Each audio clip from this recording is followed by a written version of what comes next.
ये आपने लेना है बैंगन, 1 किलो आप बैंगन ले लें, 1 किलो। इसके इतने कमाल के फ़ायदे हैं, इसमें फौलाद बहुत ज़्यादा होता है।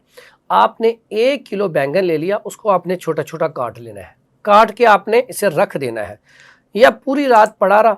सुबह आपने क्या करना है, आपने सुबह के टाइम पे लेना है कैस्टर ऑयल। ये देखें जी, ये कैस्टर ऑयल है, कैस्टर ऑयल ले लें सुबह। अब ये जो बैंगन है 1 किलो था, आप इसमें 1 किलो कैस्टर ऑयल डाल लें और इसको आप पकाएं। जब इसका रंग बिल्कुल स्याह हो जाए, अच्छे तरीके से पक जाए, उसके बाद इसे उतारें। उतार के उसके अंदर आप नारियल का तेल तकरीबन पाव ये डाल लें। अब ये डाल के आप रख लें, ये बालों में लगाएं। इतना ज़बरदस्त रिजल्ट है। अगर आप 2 महीने लगाएंगे, 2 महीने बाद आप बहुत सारे बाल देखेंगे जो ब्लैक हो चुके हैं।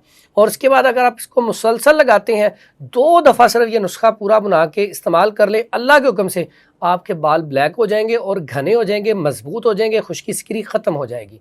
इतना कमाल का। और देखें सस्ता कितना है, जिसको हम बोलते हैं ये बड़ी आम सी सब्ज़ी है, तो इसके फ़वाइद बहुत ज़्यादा है।